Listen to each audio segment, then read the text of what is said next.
Welcome to the EQ Fit podcast. Our mission is to equip people to prosper in every aspect of their life. Whether you're at home or in the workplace, we explore practical ways of improving success, satisfaction, finding balance, and building enjoyable and beneficial relationships. Thank you for joining us. So, last episode we started a new series. It's leadership challenges, and there are a lot of challenges in our world today. One of those that we talked about the last time was about digital transformation. So technology is a big impact in our world today.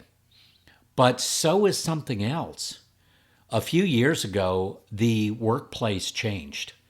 And so today we're going to talk about a leadership challenge of remote and hybrid workers or teams. And what do we do with that? That was not a big deal when I started in the workplace many years ago. There just weren't that many people working remotely. And hybrid wasn't even something we were thinking about. Unless you were an outside salesperson or had some kind of position where it required you to be out all the time, there really wasn't this remote work opportunity. Well, that's changed, obviously. Our workplaces have undergone seismic shifts.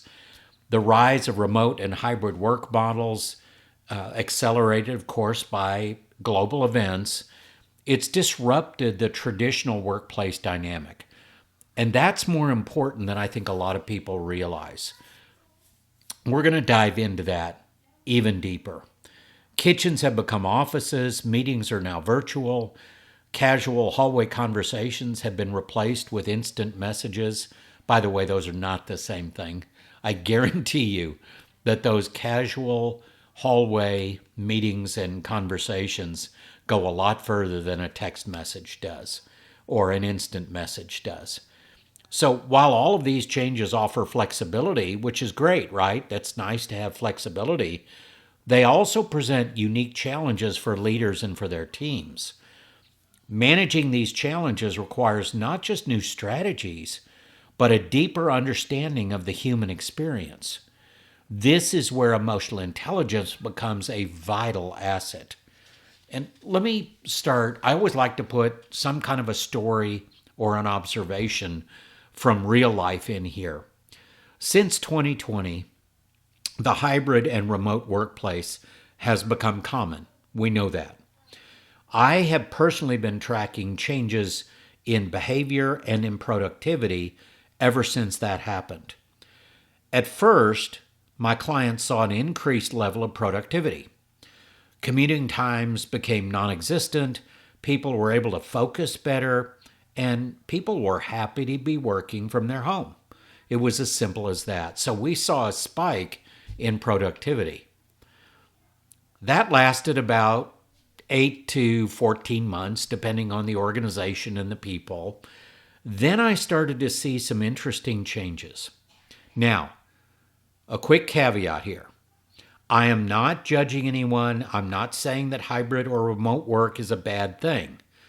I'm simply going to share objective facts that I have observed in the organizations that I work with. Many of these I've worked with for several years. Here's what I've seen. Projects and priorities started to suffer from specific changes in behavior. So other things became more important. Work became more mixed with home life and with other events and other things that were going on. Distractions that would not have been an issue in an office workplace became regular occurrences.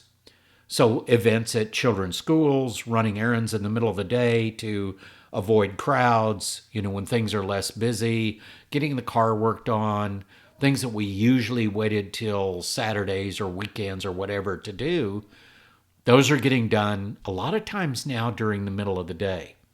Again, I'm not finding fault, and I will be the first to admit that finding a work-life balance is important, but Not when you see such a significant reduction in productivity and performance. Now, it's not across the board, it's not with everyone, so don't hear what I'm not saying.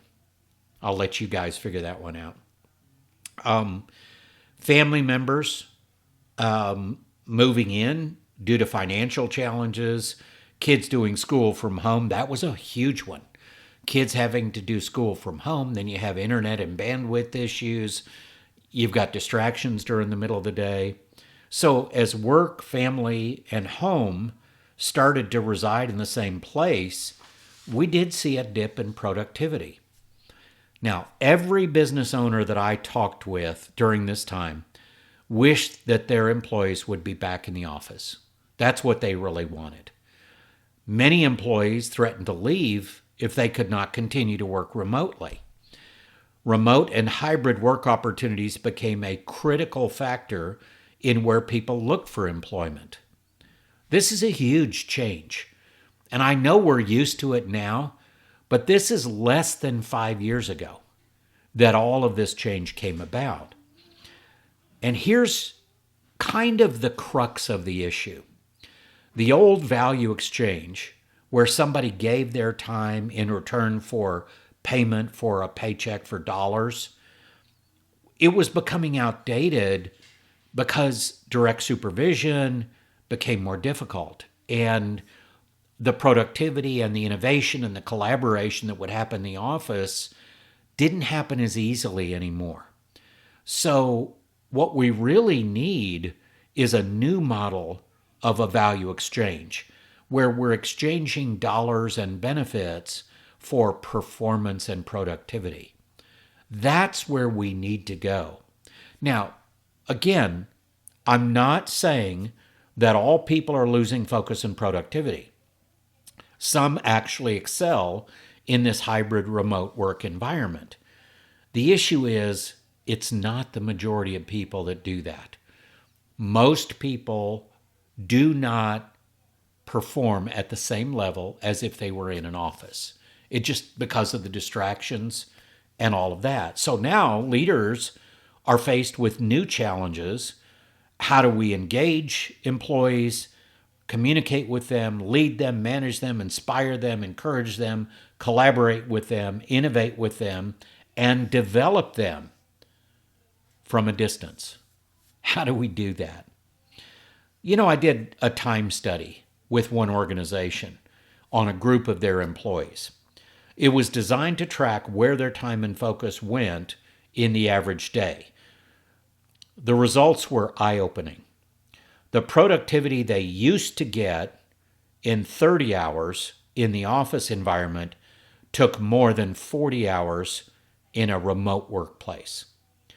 This is not just about an individual lack of focus. It has as much to do with teamwork, execution, innovation, and managing change as anything else. But that's what we lose, and that's the challenge for leaders in how do we maintain levels of performance and collaboration and the teamwork and the cohesion that we need in our teams when we're remote or hybrid. The reality is that the hybrid and remote workplace is not going away. So leaders need to develop new skills to effectively achieve their goals and their objectives. And this is where I can help. Well, first, let's talk about the importance of effectively leading and managing remote and hybrid workers. The move towards remote and hybrid work models carries very significant implications. Number one, talent attraction. Flexibility in work arrangements has become a key factor for a lot of job seekers. That's just the truth. Companies offering remote or hybrid options can attract a wider pool of talent, including those who may have previously been limited by geography. So that's interesting. There are pros and cons to all of this. Productivity.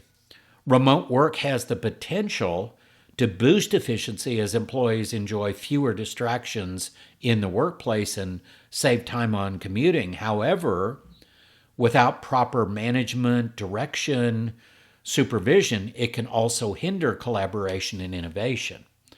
And I don't know how else to say this, except if you're going to have a remote workforce, they need to have a good work ethic and they need to have a mature approach to getting things done and performing and being productive. And then employee well being is another thing to consider. The blurred lines between work and home life can lead to overwork and burnout. And I work from my home. And I can tell you right now that every time I pass that office, there is this magnet that tries to draw me in and say, I just need to do that one more thing, that one more thing, that one more thing. And I have to fight that. I have to find the right balance. Some people go the other direction. They feel like they need to get away from work as much as they can. So distractions become much easier for them to lose focus and pull away from the work that they're trying to accomplish. There's pros and cons, as I said, to all of this. And here's another thing that's really important. Social isolation can decrease morale and increase feelings of disengagement. And we're trying to get higher levels of engagement, not disengagement. So here's the impact. I'm going to give you an example of how this might impact employees. Let's say there's somebody named Jason. He's an extroverted sales representative, but the lack of face-to-face interaction has been very challenging for him. He misses the energy of the office. He finds virtual meetings less engaging. This has to lead to a decline in his enthusiasm and performance. And I can tell you, as I have coached, trained, managed, led salespeople for 40 years and now coach them and find them for my clients and all of that, you lose about 60 to 80% of the input on a virtual call that you get in an in-person call. There's body language, there's what's going on in the office of the person you're meeting in. There's a lot of different things going on there that you lose when it's just a virtual connection. So let's take somebody else, another example. How about Maria? She's a new project manager struggling to integrate into the team without the benefit of in-person onboarding. So we're remotely onboarding her, which may actually be an oxymoron, I'm not sure. She feels disconnected and unsure of her place in the organization. Now, these stories are not unique. These examples are not unique. Many employees are navigating feelings of isolation, communication hurdles, and the stress of balancing work and personal responsibilities in the same space. And that is a huge challenge. So I'm going to speak to anybody who's a leader or wants to be a leader in the future right now. You might be somebody who wants to be a leader. You might be an emerging leader who's been in leadership for a short period of time. You may be a seasoned leader that's been around a long time. This challenge is not that much different for any of us. Here's the important thing I want to focus in on. If you want to enhance engagement levels, and with an even greater challenge right now of trying to do that remotely, you're going to have to build new skills. And one of those skill sets has got to be emotional intelligence, because it is the skill set that best encourages, inspires, leads, manages, whatever you want to call it, develops, mentors, coaches, employees.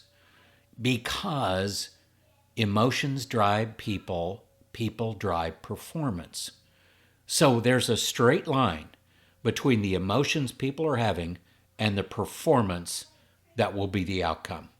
And we've got to make sure that that's on the right trajectory. Leaders are at the forefront of addressing these challenges. I mean, they're facing this challenge every day. Developing leadership skills with a focus on emotional intelligence can make significant differences in the success of a leader's efforts and a team's efforts. Number one, we have to think of adaptability. That's a key. Leaders must be flexible in their approach, adjusting strategies to suit a remote environment. Adjusting strategies to suit a remote environment. Now, this includes being open to new ideas and new methods. We have to be, because things are changing and they're changing quickly. Technological proficiency. Isn't that funny that we would think about this in the same context that we would talk about emotional intelligence? But I can tell you there's a lot of truth in this. If you are not technically proficient today, this whole remote work environment or workplace is going to be a whole lot different for you to try and be a good leader, because you're using technology and trying to leverage that to enhance engagement and enhance what people are doing and on a day-to-day basis. And there are so many nuances in technology today that, and I refer you back to last week's episode on digital transformation and the challenge for leaders in leading an effective digital transformation effort. Proficiency with digital tools is absolutely essential. Leaders should not only be comfortable using the tools, but also they need to be able to guide their teams in adopting them effectively. We can't just assume that somebody knows how to use something correctly. And I like to speak to leaders about this very specifically. Don't assume that somebody understands something the same way that you do. That's different than don't assume. I'm taking it to a more specific place. If you want the type of performance and productivity that is important to you, then your people have to understand things the way that you understand them. Otherwise, you're not on the same page. And there can be a lot of fallout because you're not on the same page. And then hard feelings happen and people's emotions get involved in unproductive ways, and you have conflict that doesn't get resolved. It's just not a good pathway to go down. Empathy and emotional intelligence are critical here. Recognizing and understanding employees' emotions can help leaders support their teams better. Emotional intelligence enables leaders to connect on a human level, fostering trust and loyalty. I want to expand on that for just a minute. If you want to be a good leader in today's world, you are going to have well-developed emotional intelligence skills, which includes empathy. Because what people are craving more than ever is connection, human connection. Not connection with AI, not connection with a bot, not connection with some technology, a device of some kind. People are craving human connection. Depending on the survey that you look at, loneliness in our world today is somewhere between the 40 and 60% range. Now think about that. There are people out there who have other people in their lives, but they're still lonely. And there are a lot of workers out there who don't get in-face, person-to-person connection with their team members and with their leaders. It's virtual, it's by phone, it's by text. We have to step up our game as leaders, and we have to understand that you're not going to change the fact that emotional drivers are behind every decision, every action. Everything that people do is driven by their emotional environment. And people can choose their emotional environment, but we as leaders have to help them create an emotional environment that will help them be successful in the workplace. And there are so many things. Oh my goodness, I could go into hours of discussion about why this is so important. But please hear me when I say, if you can understand people's emotions and where they're coming from, you can be a very good leader very quickly. If you can leverage that information and do it appropriately, use it appropriately, use it wisely. Emotional intelligence involves some key things: self-awareness. How aware are you of your own emotions? What do they mean? Can you define them? How do they impact you? And also, the same thing for other people. Can you define emotions people are having and how those are impacting them? But self-awareness is also about how you are showing up for other people. If you're not aware of how you're showing up for other people, then you have a huge blind spot. And it's going to create real problems down the road if it isn't already. The second key area is self-regulation. How well do you navigate your emotions? How well do you think things through before you just react? Do you respond and be more intentional rather than just knee-jerk reaction? Another key area is motivation. And this kind of motivation comes from inside. It's based on values and beliefs and goals and dreams and those kinds of things. Those are the things that give motivation you can count on because they're inside of you. How well have you developed that internal resource of intrinsic motivation? And then there's empathy, which is the ability to understand other people's feelings and perspectives and take those into account as you as a leader make decisions and take actions and set direction. Empathy's big because empathy is the human side visible. It is us caring for other people in a way that helps them and lifts them up. And I'm not saying this is some soft and warm, fuzzy thing. And I know there are people out there that are going to listen to this, and they may be business owners or hard drivers or, well, we don't need that. I don't care if you need that or not. Other people do. And frankly, so do you. So don't let your ego get ahead of your ability to be a good servant leader to other people. Let's focus on the last one here, which is social skills.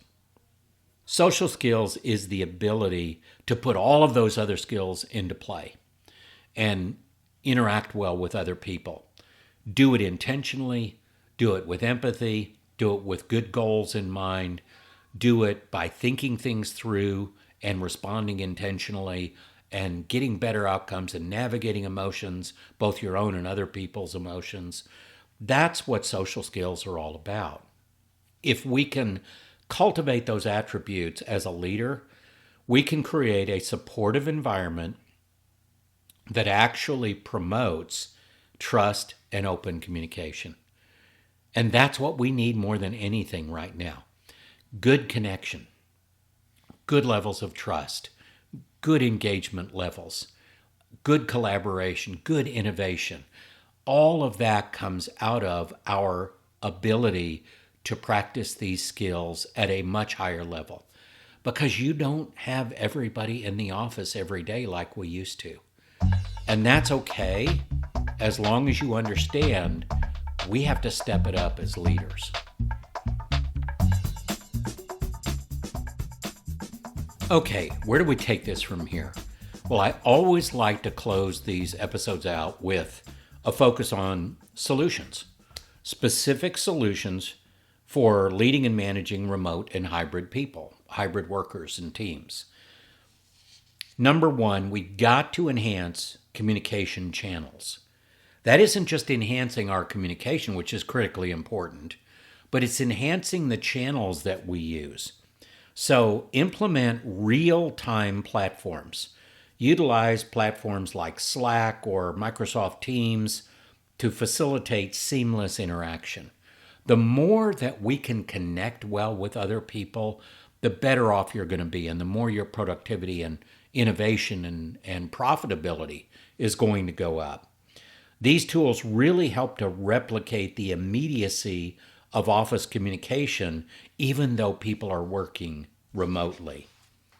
Encourage video conferencing. That's a good one. Promote the use of video calls to maintain face to face interactions, which can reduce feelings of isolation and strengthen team relationships. I've seen many organizations who do a social hour around a video conferencing technology, where they can just relax and have fun, tell jokes, tell them what's happened during the week, do something to connect with people on a deeper level. I work with a group of IT consultants, and I really love these guys. They're great guys. They have a wonderful heart, and they really serve people well, and they do a really good job of their cloud migrations and data lakes. I've learned more about technology in the last few years from these guys than I ever thought I'd know. But way back in the beginning, when I started working with them, I asked them, how often do you connect? Because they were working remotely at that time. I said, how often do you connect with your other team members? Not the leadership level, but the people that do the development and do a lot of the work. And they say, oh, every day. I said, that's fantastic. Tell me about that. Yeah, well, we talk to them and text them about a project and what's going on here. I said, okay, and what? And well, we talked to them about a project. I said, okay, I get it. And so over the years, we've come to the point where they understand it's more than just talking to them about a specific project. It's connecting with them as human beings and at a level. And they've done a great job of that. I want to give them credit for that. They're good people that are really growing in their leadership skills, and I'm very excited to see that for them. What else can we do? Number one, we've talked about is adaptability, and really understanding how that applies to different types of communication channels. We got to be adaptable and use whatever technologies are available. We also need to set clear expectations for people. Define goals and deadlines, KPIs, key performance indicators, clearly outline project objectives, timelines, individual responsibilities. You know what I call this? I call this liberating structures. The better somebody understands the expectation, the freer they are to run faster in their lane and get things done. It's just common sense.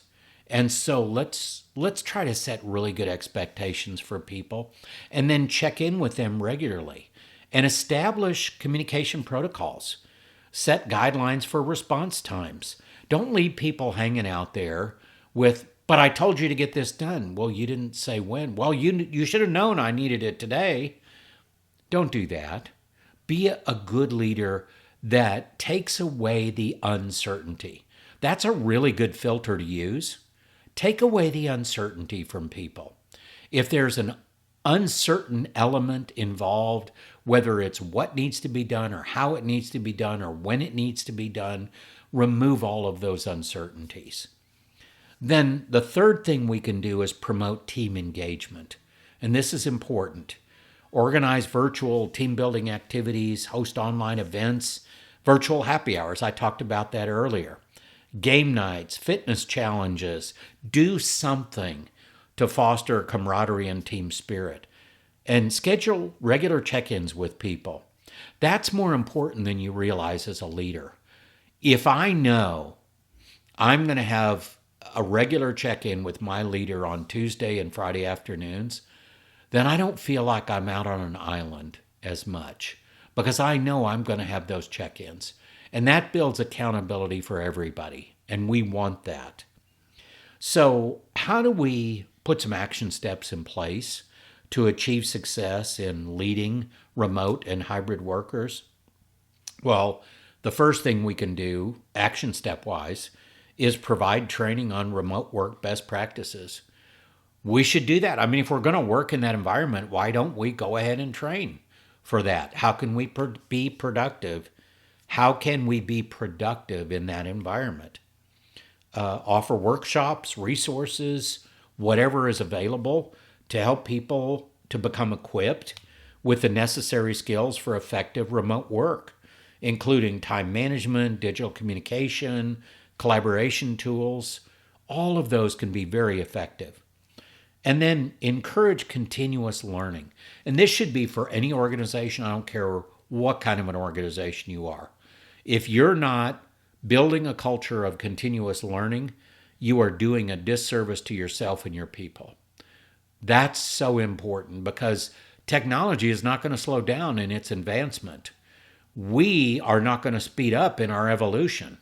So we have got to be continuous learners. Well, the next thing we can do is establish routine meetings. That kind of makes sense, right? Maintain consistent communication, something people can count on. But use your meetings strategically. Don't just have meetings to have meetings. Make it make sense to people. Otherwise, they're all going to be sitting around going, why are we in this meeting? This is the same thing we talked about last week or yesterday or whenever it was. Be thoughtful about how you set this up, making the most of virtual meetings by having good agendas that are clear to everybody, encouraging participation, following up with actionable items. That's always a good practice. Make sure that there's good follow-up with actionable items. And then monitor workloads and well-being. This is really important because the challenge also includes things like burnout, quiet quitting, disengagement. These are the enemies that we're fighting as leaders. And those are the enemies our teams are fighting as well. Track workload distribution. Make sure that the tools they have are appropriate and their workload is appropriate. Promote work-life balance. This is a way you can kind of get ahead of this work-life balance thing. Encourage employees to set boundaries, take breaks, prioritize self-care. I'll give you a little hack here, a little life hack. The science says that you need a 10 to 15 minute break every 60 to 90 minutes to work at your optimal level. Now, I know you're thinking, wait a minute, that adds up to an hour a day or something like that. I don't care. Because an extra hour at a productivity level of 20% is not as good as keeping a productivity level of 80 or 90% throughout the day. I mean, that's just common sense. So leverage the science and what it's telling us, that take those breaks, get the balance that you need, because your brain needs that time to rest, recharge, assimilate. And a lot of times, that's the time that the best ideas pop up and good things can happen from those. And then make sure you're providing support and resources to your people. So let's kind of bring this together and look at the challenge that we as leaders have with remote workers and with hybrid workers. They both present challenges. If we can focus on first developing ourselves as leaders by cultivating emotional intelligence, we can then navigate this new landscape much more effectively. Leaders who understand and empathize with their teams and their team members foster a culture of trust and engagement. And if you can only have two things, those are two really, really good things to get with your team: trust and engagement, which leads to higher productivity, profitability, and employee satisfaction. So we can also learn that embracing adaptability, leveraging technology, prioritizing communication are all essential steps in managing remote teams effectively. And we talk specifically about what that looks like. Think of it this way. If we invest more in our people when they're remote and when they're in hybrid models, through support, development, and understanding, we're ensuring that both the employees and the organizations will thrive together. And that's exactly what we want. Thank you for joining us for this episode. If you have any questions about this week's episode, or maybe a suggestion for future episodes you'd like us to explore, please contact us through our website at eqfit.org. For more information and inspiration, connect with us on LinkedIn, Facebook, and YouTube at EQ Fit.